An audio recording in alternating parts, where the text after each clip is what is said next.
Phantom Nightmare is almost here, and today we're going to be going over what I believe to be the top 8 decks of the format. As a part of my commentary thing, I had to play through a lot of decks to understand how their core mechanics work, and I had to build every single one of these. So in today's top 8 deck list, it's going to include a deck list, but I'm also going to include why I think these are to be strong and some of the impacts that they have and some of the surprises that they can have towards the meta.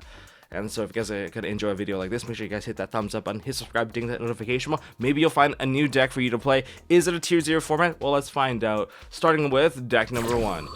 Snake Eyes Fire King. This is obviously the best deck of the format in terms of playability. Compared to all the other decks I've tested, this is the one deck that just seems to extend forever. In terms of starters, you have Snake Eye Ash, Populous, Bonfire, Wanted. You can even start with a Fire King engine, but typically starting with the Snake Eye stuff gives you everything because original Sinful Spoil Snake Eye links you into the next engine. It is 100% a link-based deck now, especially with Promethean Princess and Ambler Whale. The end board is so unassuming. It doesn't look like there's very much, but everything is already in the graveyard. This deck is super graveyard centric.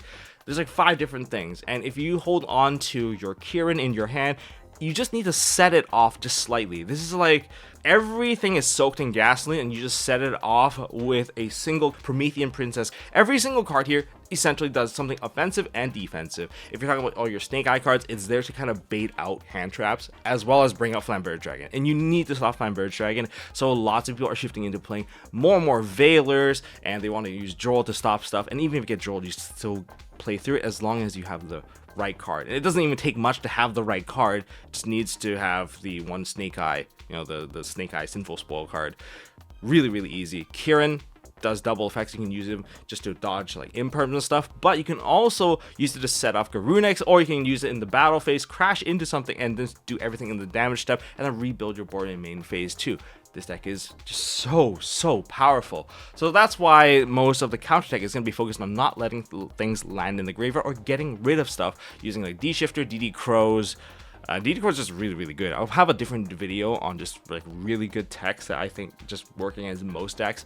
With D-Fissure, DDG, Different Dimension Ground, which is essentially for this deck, it is the D barrier for this deck. Soul Release, we can see why it's really good because everything lives in the graveyard. Starter wise, it's just so consistent.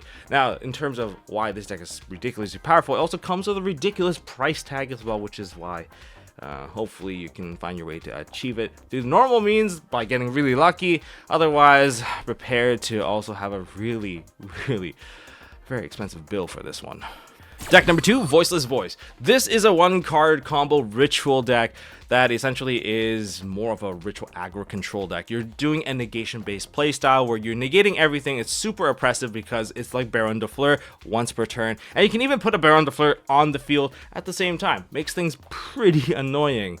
It's a ritual deck that combine the ritual monster, ritual spell, and the tribute required all kind of into one monster. So from low can get the barrier gets you the Saphira gets you the monster and the ritual summon, and you can use low as the material. And if you use low as the material, at the moment you summon a light ritual dragon or warrior monster, then low summons back onto the field, and now you got yourself the anti-targeting protection. If you're using Skull Guardian, you get yourself the negation, 2 or 3 negation base disruption at the right time, and can probably end most people's turns.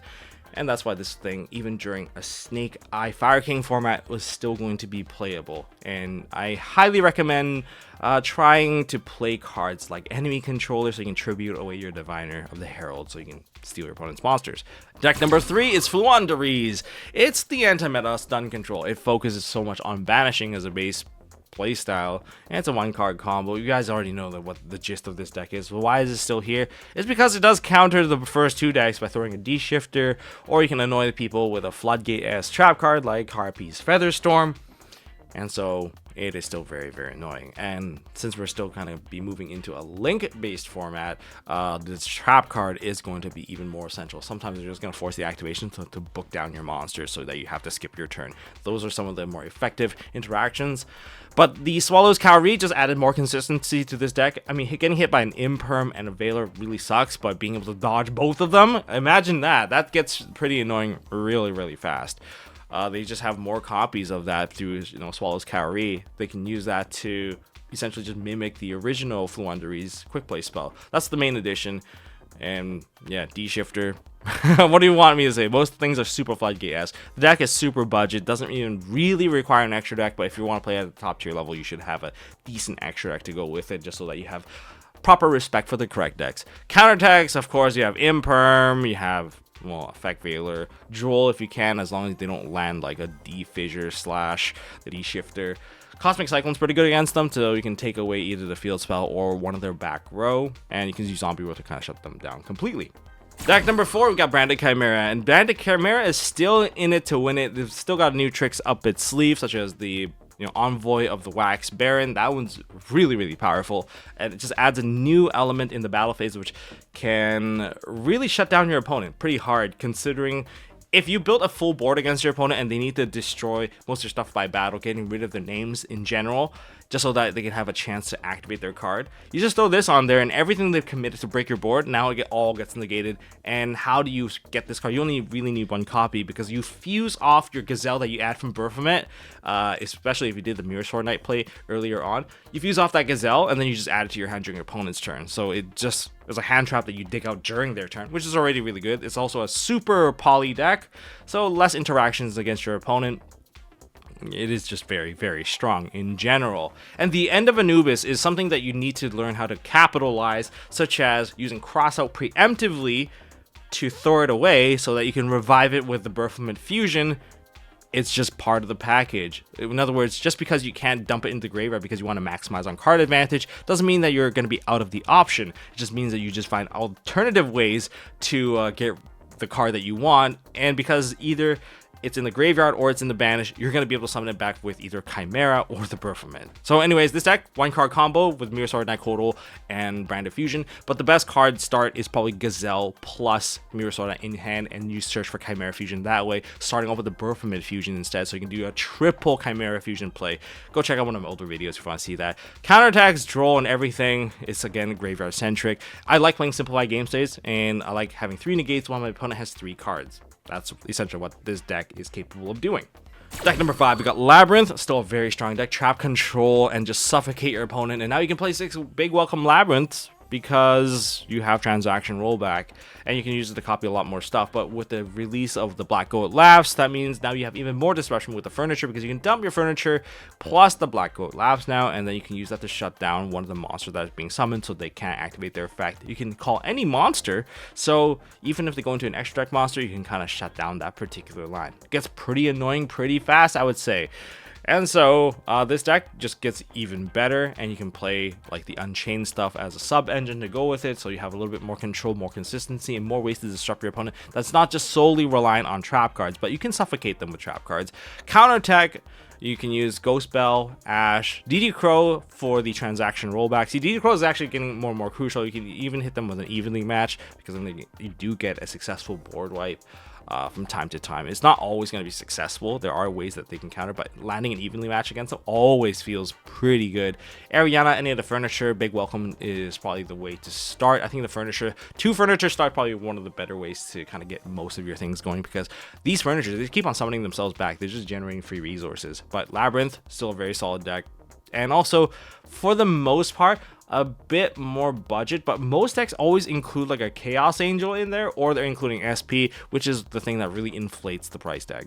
Before we continue, check out MST.TV because we have some awesome stuff. You guys want to get your card game essentials, sleeves, oversleeves to protect your fancy foil sleeves. You won't need a mat. You need to sort your collection. MST.TV got you covered. If you want an NFT sleeve, we still got those. New version coming very soon. Also, we're getting the Pokemon size one. Yes, we're gonna do it. It's in the order. It's coming. It's a new design too, because Pokemon cards, Magic the Gathering cards, they're different size. But hey, you can even actually technically use it as an oversleeve for the first time, so that's kind of neat too. That's something that's coming in the future. We've got new sleeve designs coming, new colors coming for our essential tournament line, which is the Carbon series, so check it out at mstmerch.com.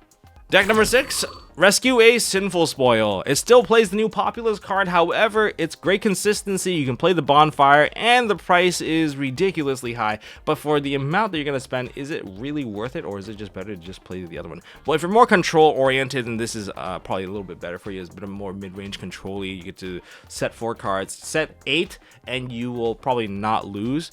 But for the most part, I think it still can play. You just have to time your trap cards a lot better. That's all I have to say, because if you can use Extinguish at the right time, maybe you'll get lucky and you turn off like a monster like Kirin. Contain's also very, very useful, because Contain is probably the one that can shut down your opponent.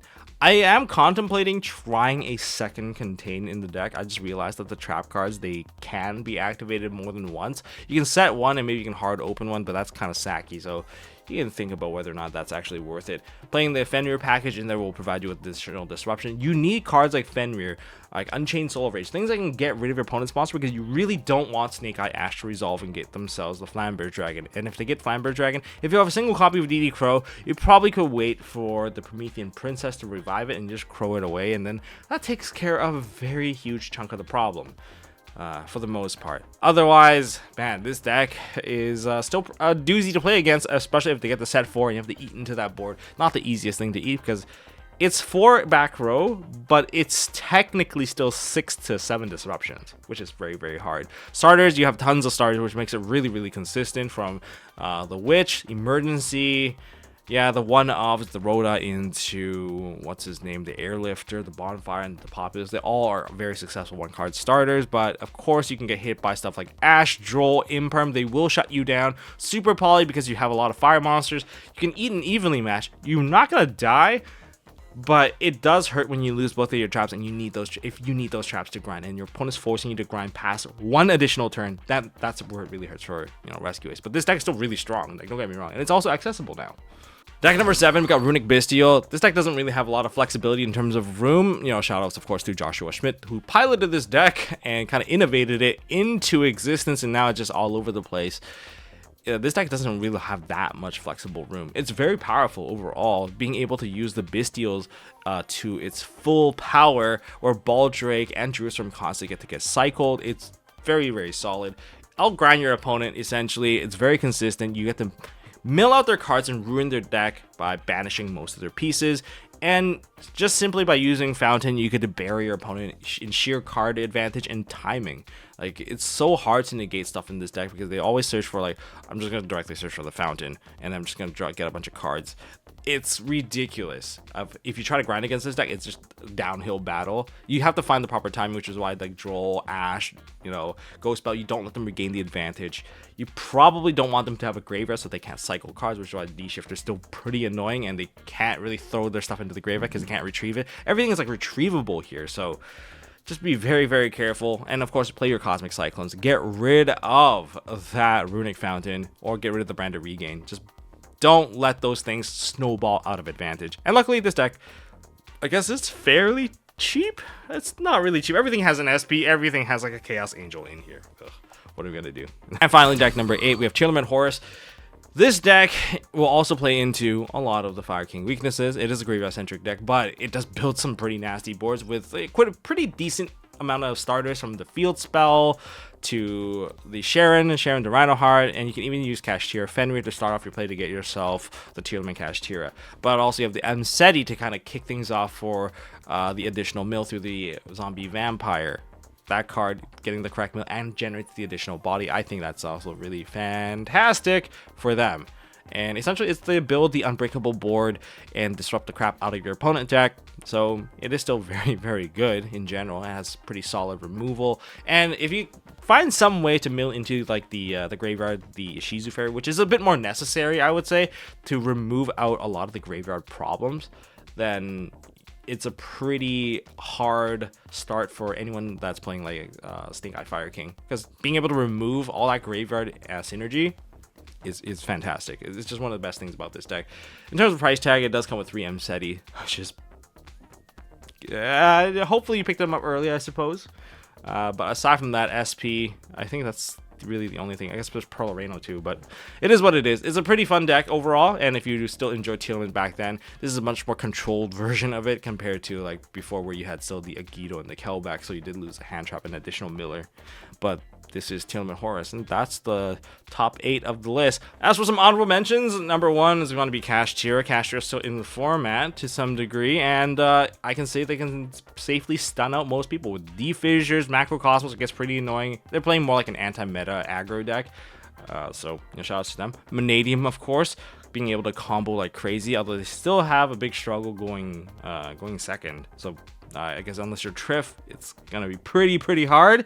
And Branded Despia is the last deck that I'm gonna give a shout out to, because it is a very strong deck. Oh, actually, no, one more deck, Yubel. If you're gonna be playing a Yubel deck, just remember to include some of the structure deck from the Sacred Beast. All right, it's a huge buff. I can't believe I got killed by that a few times while testing online, and that's why I have to make this shout out.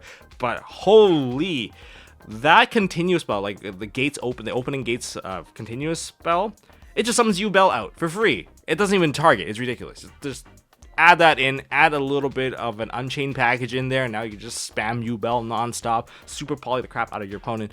And if you run into a Yubel deck, don't underestimate them. I'm just throwing that out there. I'm going to give that deck 100% a try once I acquire the cards. But that's all I got for this video. If you guys enjoyed this video, enjoyed this particular format, lets you see the list, let me talk about the list, well, hit the thumbs up button. Check out MSTmerch.com, hit subscribe, ding that notification bell, and hopefully kickstart into a wonderful format, and maybe you guys can innovate something new from it. That's all I got for this one. Have a wonderful day, and I'll see you all in the next one, and good luck on your polls.